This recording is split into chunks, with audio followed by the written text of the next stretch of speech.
Kantor PSSI dibanjiri poster STY jelang kedatangan Patrick Kluivert. Media Cina tertawai pelatih baru timnas Indonesia. Vietnam ketagihan naturalisasi usai sindir PSSI. Bintang Liga 1 yang layak dicoba Patrick Kluivert. Puslike di bawah, lanjut simak informasi selengkapnya sebagai berikut.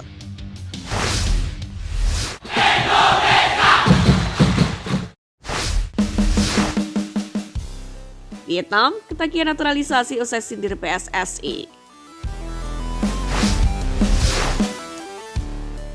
Wakil Presiden Federasi Sepak Bola Vietnam Tran Anh Tu menegaskan pihaknya akan membuka naturalisasi pemain asing tanpa batas. Hal itu disampaikan Tran Anh Tu usai timnas Vietnam berhasil menjuarai ASEAN Cup 2024 atau Piala AFF sekaligus trofi ketiga mereka. Keputusan ini diambil seiring efek positif dari performa luar biasa Rafaelson atau Nguyen Xuan Xuan, pemain naturalisasi dari Brasil. Ia menyebut Xuan Xuan sebagai pahlawan yang datang di saat yang tepat. Meski begitu, Tran Anh Tu tak akan mengesampingkan para pemain lokal. Dan menurutnya untuk membangun sebuah tim nasional yang kuat, pilar yang dibutuhkan adalah para pemain muda lokal dalam negeri. Penampilan Nguyen Xuan Xuan benar-benar menjadi sorotan sepak bola Vietnam. Orang yang tepat, waktu yang tepat, kata Tran Anh Tu. Terkini, Tran Anh Tu pun sudah menetapkan pilihan naturalisasi pemain lagi, yakni kelahiran Prancis tapi masih keturunan Vietnam. Dialah Jason Quang Vinh Phan Dan yang saat ini berseragam Chan FC. Pemain ini diproyeksikan sebagai pengganti Doan Van Hau. Langkah ini tentu menjadi menarik, pasalnya sebelum merasakan efek Xuan Xuan, Tran Anh Tu sindir timnas Indonesia melakukan naturalisasi secara besar-besaran. Ia kemudian mengungkapkan Vietnam akan secara bijak menjalankan program naturalisasi tanpa mengorbankan pembinaan para pemain muda.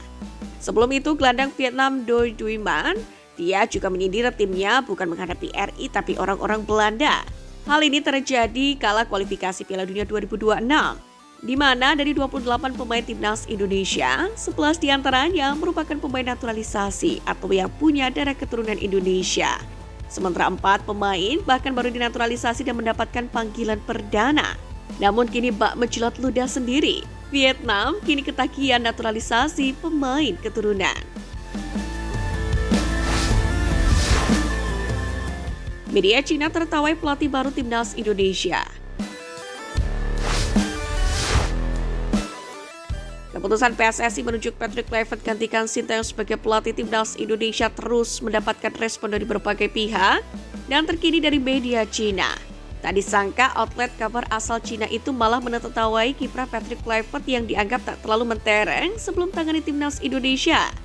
Tidak hanya itu, media Cina juga belak-belakan bilang jika Patrick Kluivert punya rekor tak terlalu baik di tim terakhirnya, yaitu dipecat hanya 6 bulan masa kepelatihan. Selain itu, media China Sohud pun juga melaporkan jika awalnya timnas Indonesia berniat untuk menunjuk Louis van Gaal sebagai direktur teknik namun ditolak oleh pelatih legendaris Belanda itu.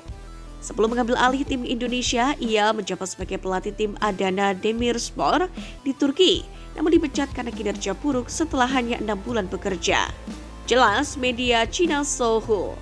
Namun demikian, kritik tajam kepada Patrick Kluivert pun juga mengundang komentar dari anggota Exco PSSI Arya Sinulinga. Ia mengatakan bahwa semua pelatih termasuk Patrick Kluivert pasti ada kelemahannya. Pasti ada kelemahannya, tapi kami cari yang mumpuni. Pak Erik ini membentuk yang namanya tim kepelatihan. Ada pelatih yang punya leadership, lalu ada juga yang mempunyai kemampuan teknik bagus. Ini seperti klub-klub di Eropa, tidak masalah kalau diterapkan di Indonesia, kata Arya Sinulinga. Meski banyak yang meragukan statistik Patrick Kluivert, namun kini menarik ditunggu racikan strategi sang pelatih dengan 2 asistennya yaitu Alex Pastur dan juga Denny Lansat di timnas Indonesia. Bintang Liga 1 yang layak dicoba Patrick Kluivert. Pertama, Stefano Lillipali. Ya, Stefano Lillipali layak masuk daftar ini. Pemain kelahiran Arnhem Belanda itu memiliki 30 caps di timnas Indonesia senior. Hanya saja namanya belakangan mulai terpinggirkan di skuad Garuda.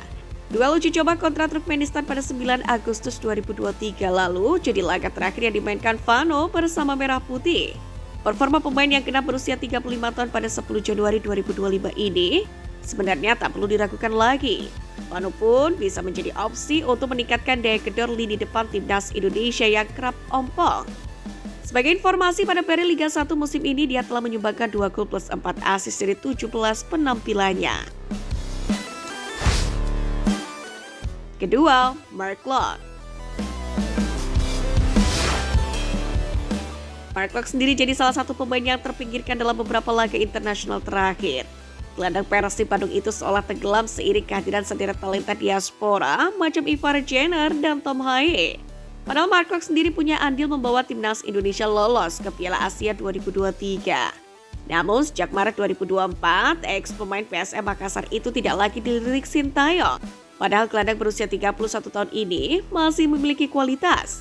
Terbukti sampai saat ini Mark Locke menjadi langganan masuk starting 11 Persib Bandung asuhan Bojan Hodak. Dengan kemampuan yang dimiliki Mark Locke, rasanya kesempatan untuk kembali ke timnas Indonesia masih cukup terbuka. Ketiga, Ezra Walian. Sudah lebih dari 3 tahun, Ezra absen membela timnas Indonesia. Penampilan terakhirnya berseragam Garuda terjadi di Piala AFF 2020 pada Desember 2021. Setelah itu, Ezra sendiri tidak lagi mendapatkan panggilan dari Sintayong. Namanya menghilang dari persaingan lini depan timnas Indonesia. Kini, di bawah kendali Kluivert, mimpi Ezra berseragam merah putih pun kembali tumbuh. Pemain berdarah Indonesia Belanda itu saat ini membela Persik Kediri di peri Liga 1. Dan pada musim ini Ezra tampil cukup apik dengan membukukan 2 gol dan 4 assist dari 17 pertandingan.